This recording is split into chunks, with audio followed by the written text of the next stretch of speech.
नमस्कार दोस्तों, मैं हूं Yeshi Sharma. Exam live channel में आपका स्वागत करती हूं।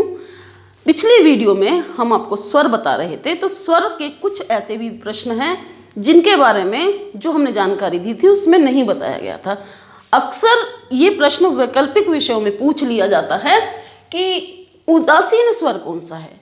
उदासीन स्वर अ को कहा जाता है, क्योंकि अ परमात्मा का रूप है और परमात्मा के बिना संसार पूर्ण नहीं होता। इसीलिए अ जो है, आप निशान अ पर लगाएंगे कि अ उदासीन स्वर है। दूसरा प्रश्न ये आता है कि कोमल स्वर कौन सा है। कोमल स्वर केवल अ या ई या उ कोई सा नहीं है, केवल जो है अ और आ ये कोमल स्वर हैं। केवल आ लिखा हो तो भी नहीं, कोमल आ लिखा हो तो भी नहीं, ये दोनों ही जो स्वर हैं ये कोमल कहे जाते हैं। तीसरा आता है कठोर स्वर कौन सा है। तो जो छोटा ई और बड़ा ई है उसको कठोर की श्रेणी में रखा जाता है। तो आप अगर कठोर पूछा जा रहा है तो आप दोनों को ही गिनेंगे। एक आता है पूर्ण स्वर। तो पूर्ण स्वर क्या है? पूर्ण स्वर जो ये री है, री को पूर्ण कहा जाता है। एक विस्तृत स्वर होता है, विस्तृत अर्थात बड़ा हुआ, फैला हुआ। तो जिस स्वर को बोलने में हमें अपने ओष्ठ को फैलाना पड़े उसे कहते हैं विस्तृत स्वर। तो उसके लिए हम आपको बोलकर देखिए ए और आई, उसमें हमारे ओष्ठ फैलते हैं, इसीलिए इनको विस्तृत स्वर कहा जाता है। आगे आता है पूर्ण स्वर। पूर्ण हो गया है पूर्ण वृत्ताकार और अल्प वृत्ताकार। मैंने बताया था जो स्वर का विभाजन चल रहा था उसमें ओष्ठ आकृति के आधार पर। तो ओष्ठ आकृति में भी मैंने बताया था कि एक तो हमारे ओष्ठ विवृत आकार और अविवृत आकार, अर्थात जिसमें हमारे ओष्ठ गोल हो जाते हैं, जिसमें गोल नहीं होते। तो वृत्ताकार जब बता रहे थे वह भी दो प्रकार से होता है, एक तो अवृत्ताकार अल्प वृत्ताकार और दूसरा होता है पूर्ण वृत्ताकार। जो अल्प वृत्ताकार होता है वो होता है ओ और औ, क्योंकि इनके बोलने में हमारे ओष्ठ जो हैं थोड़ा कम गोल होते हैं। आप बोलकर देखिए ओ और औ। लेकिन जो ये पूर्ण वृत्ताकार है इसमें छोटा ऊ और बड़ा ऊ दोनों आते हैं, क्योंकि हम बोलकर देखें अगर तो ऊ और ऊ इन दोनों को बोलने के लिए हमारा जो ओष्ठ हैं पूरे गोल हो जाते हैं, इसीलिए इनको पूर्ण वृत्ताकार कहा जाता है। तो ये जो प्रश्न हैं ये स्वर से रिलेटेड हैं, स्वर विषयक हैं। इसके बाद में हम मूल टॉपिक पर आते हैं, व्यंजन। व्यंजन जैसे कि मैंने बताया था जो व्यंजन शब्द है विशेष रूप से अंजन, अर्थात विशेष रूप से जो स्वर आदि की सहायता से पुकारा जाता है, उच्चारित किया जाता है, इसीलिए उनको व्यंजन कहते हैं। अगर इसकी परिभाषा कही जाए तो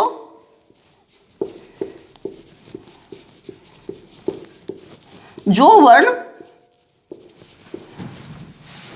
स्वरों की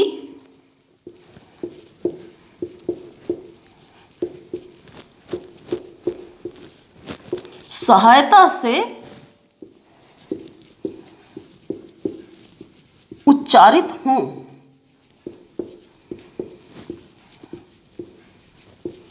उन्हें व्यंजन कहा जाता है।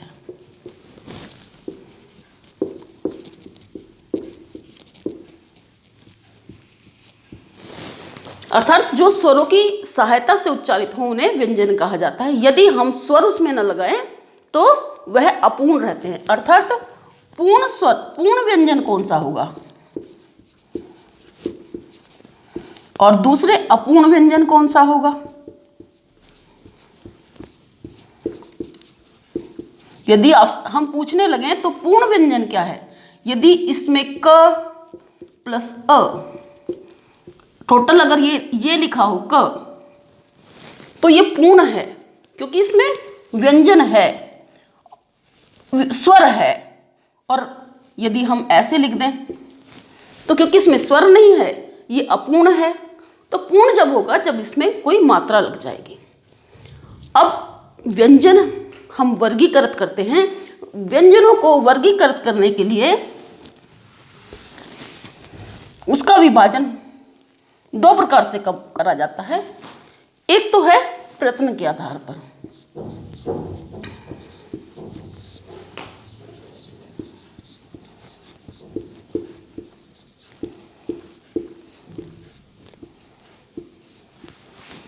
और दूसरा है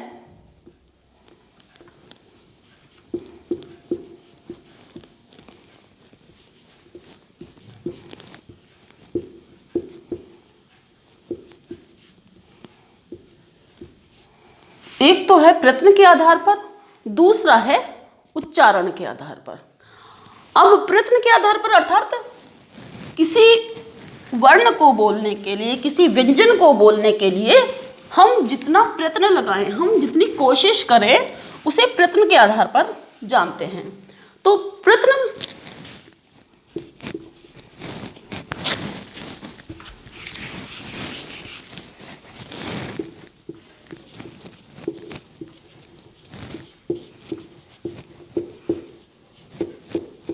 प्रयत्न के आधार पर सबसे पहले हम चलते हैं। प्रयत्न दो प्रकार से हो सकता है, एक तो बाह्य प्रयत्न और एक आभ्यंतर प्रयत्न, यानी कि जो अंदर से प्रयत्न लगाना पड़े और जो बाहर से प्रयत्न लगाना पड़े।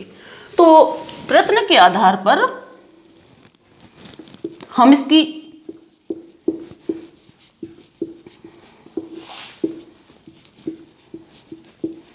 एक तो बाह्य प्रयत्न है और दूसरा है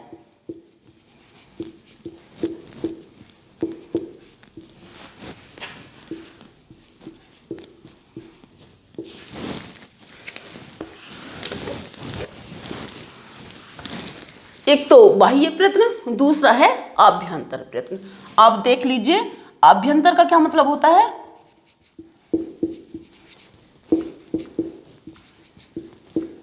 अर्थात जो अंदर से लगाना पड़े और बाह्य जो बाहर से लगाना पड़े। तो बाह्य प्रयत्न को हम बांट रहे हैं दो भागों में। एक तो होता है स्वर तंत्री आधार पर और दूसरा प्राणवायु के आधार पर। यानी कि आप ये समझ लीजिए कि हम जिस प्रश्न बाहर तरीके से हम किसी को बोलने के लिए हमें प्राणवायु का कितना प्रयोग करना पड़ता है, उसे गिनेंगे हम प्राणवायु के आधार पर। और स्वर तंत्रियों के आधार पर जो स्वर तंत्रियों को कितना प्रयत्न लगाना पड़े। दो प्रकार से ही हम प्रयत्न लगाते हैं, या तो प्राणवायु के आधार पर या फिर स्वर तंत्रियों के आधार पर। तो जो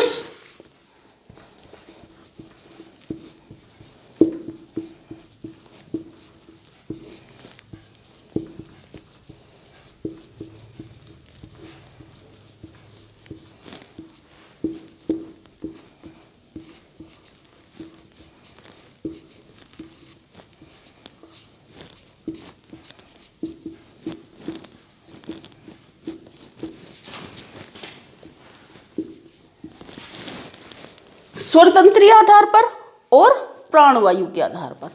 अब देख लीजिए जो ये स्वर तंत्रीय है, स्वर तंत्रीय में दो भाग गिने जाते हैं। एक तो है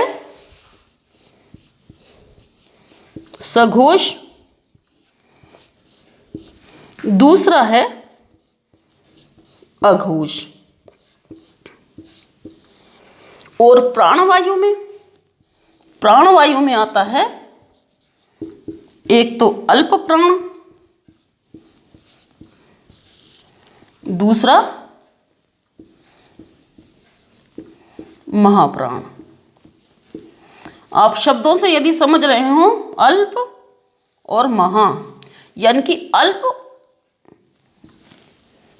यानी कि जिसमें अल्प प्राण अर्थात जिसमें प्राणवायु अल्प अर्थात कम लगानी पड़े, और महाप्राण जिसमें प्राणवायु ज्यादा लगानी पड़े।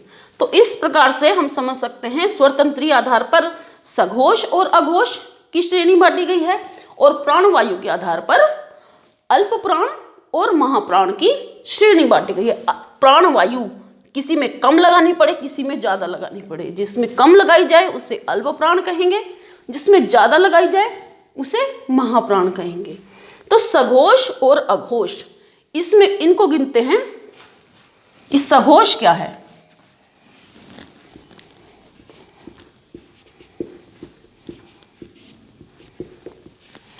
सघोष किसे कहते हैं?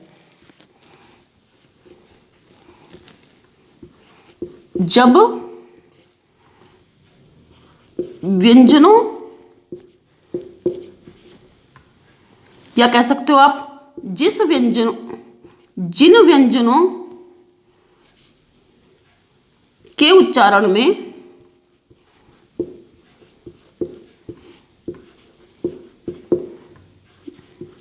घर्षण होता है,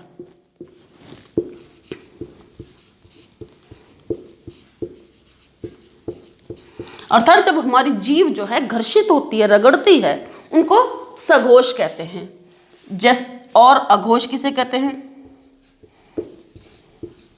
जिसमें घर्षण नहीं होता,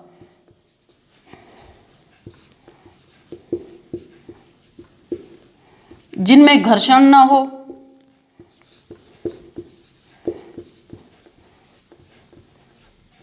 उन्हें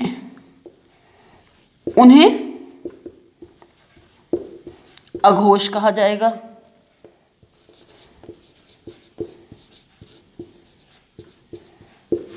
तो सघोष जिसमें घर्षण हो और अघोष जिसमें घर्षण ना हो।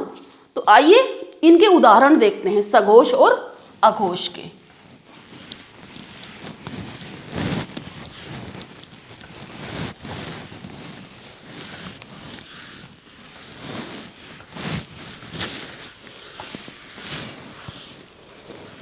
सघोष किसे कहा जाएगा और उसका उदाहरण क्या है? अघोष किसे कहा जाएगा और उसका उदाहरण क्या है? तो सबसे पहले आते हैं अघोष पर ही आ जाएं। सबसे पहले अघोष, जैसे कि पता ही चल रहा है, अघोष जिसमें घोष ना हो। आपने देखा होगा कि होली से पहले जो बजाए जाते हैं ढोल, उसमें जब ढोल आदि को बजाने के लिए जो आवाज घर्षित होती है उसे घोष कहते हैं। इसी प्रकार से घोष और अघोष की श्रेणी में बांटा है। तो अघोष यानी कि जिसमें घर्षण ना हो, ये कौन कौन से हैं? पहला, वर्ग का पहला और दूसरा और अंतस्थ जो है वो क्या हैं? अघोष हैं।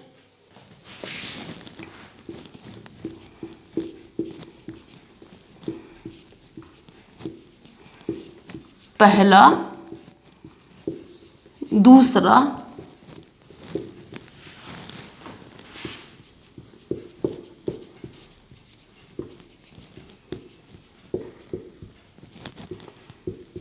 अंतस्थ और ह, ये सब क्या हैं? अघोष हैं।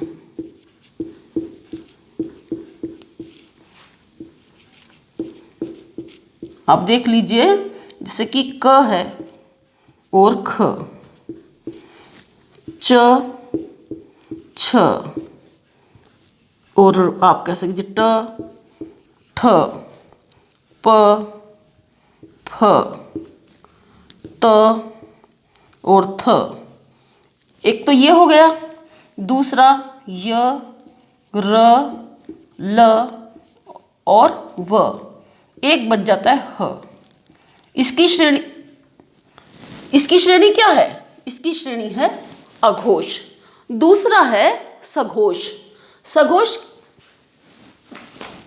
सघोष इधर आ जाते हैं। सघोष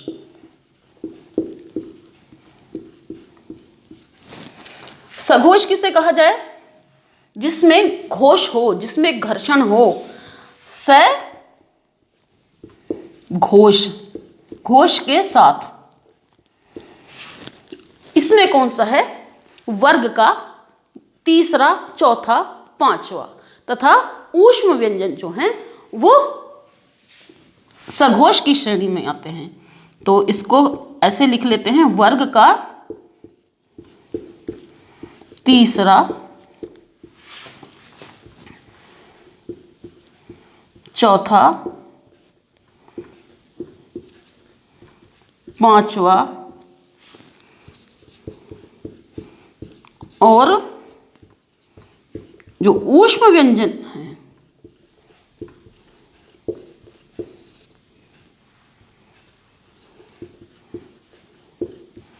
सघोष की श्रेणी में आते हैं।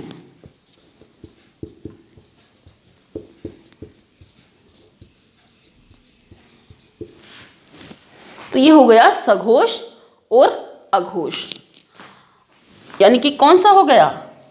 अब देखिए ये कौन कौन से व्यंजन हो जाते हैं। ज, झ, नहीं ज, छ, तीसरा वर्ण जो है, तीसरा, चौथा और पांचवा किसी भी वर्ग का, क, ख छोड़ दीजिए, ज, झ। अब आप समझ सकते हैं तीसरे व्यंजन तीसरे हैं और दूसरे तीसरे और तीसरे, चौथे और पांचवें हैं। तो किसी भी वर्ग का तीसरा, चौथा और जो पांचवा है और जो ऊष्म है श, स, स, वो सब क्या हैं, सघोष हैं। ये वाले जो ऊष्म व्यंजन हैं ये सघोष कहे गए हैं। अब आ जाते हैं हम प्राणवायु के आधार पर। मैंने बताया था ना कि एक तो स्वरतंत्रीय आधार पर था और दूसरा है प्राणवायु के आधार पर। स्वरतंत्रीय हो चुका है पूरा, अब है प्राणवायु के आधार पर। तो जो प्राणवायु है अर्थात जो हमें दो प्रकार से लगाने के लिए मैंने बताया था, एक तो अल्प प्राण और दूसरा है महाप्राण। तो आइए उसके बारे में बात करते हैं। ये जब थोड़ा थोड़ा मतलब आप कह सकते हो इनको बता दिया जाएगा, इसको याद रखने के तरीके से हम आपके सामने एक चार्ट बताएंगे, उसके माध्यम से आप पूरे से ही याद रख सकते हैं, एक चार्ट के माध्यम से भी। तो सबसे पहले आ जाते हैं हम प्राणवायु के आधार पर।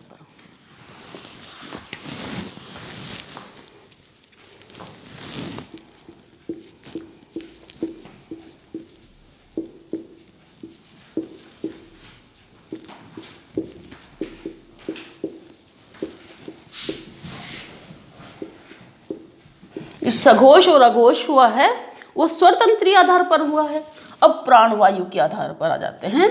तो प्राणवायु के आधार पर हम व्यंजनों को वर्गीकृत कर सकते हैं। एक तो अल्प प्राण अर्थात जिसमें प्राणवायु कम हो, और दूसरा है महाप्राण जिसमें प्राणवायु ज्यादा हो। अल्प प्राण कौन सा है, जिसमें कम लगाई जाए, और महाप्राण जिसमें ज्यादा लगाई जाए। तो आप देख लीजिए अल्प प्राण क्या है। वर्ग का पहला,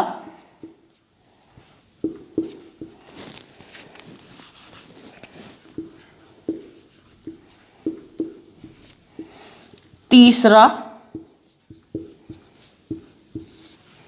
और पांचवा, पहला, तीसरा और पांचवा अंतस्थ और ह, इनके प्रोनाउंसिएशन में हमें प्राणवायु कम लगानी पड़ती है, इसीलिए इनको अल्प प्राण कहा जाता है। किंतु वर्ग का दूसरा, चौथा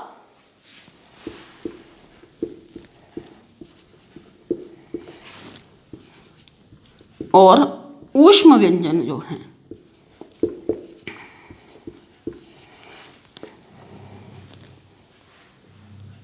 किसकी श्रेणी में रखे जाते हैं, महाप्राण की श्रेणी में रखे जाते हैं।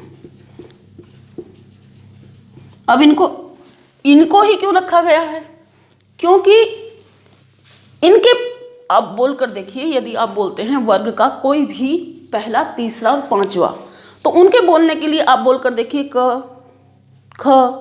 अगर हम क बोलते हैं तो हमें कम प्राणवायु लगानी पड़ेगी, क, या हम ग बोलें क, ग और ण बोलें, या फिर हम बोलें ख, तो उसमें आवाज़ थोड़ी सी ज़्यादा लगानी पड़ती है वायु, इसीलिए उसको कहते हैं महाप्राण।